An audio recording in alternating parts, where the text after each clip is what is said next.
Hey guys, welcome back to the channel. It's your girl Lola AE29 DIY, and today we're going to be making an iPad case. Some girls are only about that thing. So the first thing we're going to do is choose our fabric, and then we're going to be cutting out two rectangles, one bigger than the other. So one is 8.5 by 10 or 11 rather, and the other one is 8.5 by 14. So we need to do this for the fashion fabric and also the lining fabric. So now what we're going to do is place them right sides together and sew one end of the fabric as shown in the video. I'm just pinning them together here now, and then I'm going to sew it across.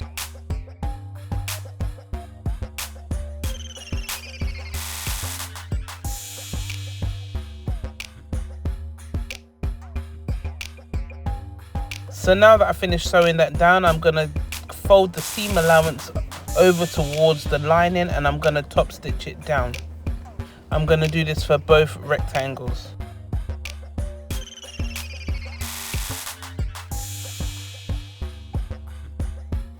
Once we have finished top stitching, we want to put the pieces together and add our fastening. So in my case, I'm using the Velcro.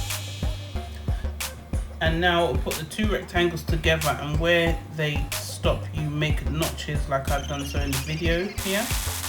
And then we're going to sew down the smaller parts wrong side, and then now I've turned it the right side. You can see how clean it's looking. You can see the edges are on the side there.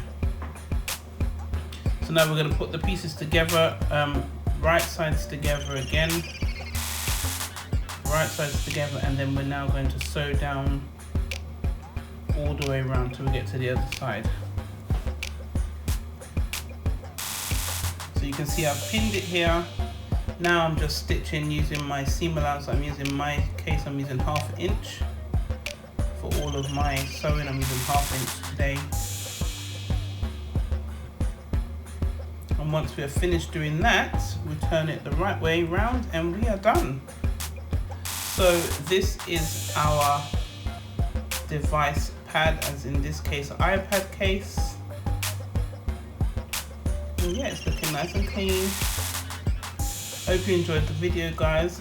Also one quick tip: cut off the tips of your iPad case from the inside, because then it just gives it a nice pointy edge when you put it the right way. That's a little tip I know we always forget to mention it, but always cut off the tip and then you will get a nice pointy edge when you turn it the right way around. Hope you guys enjoyed the video.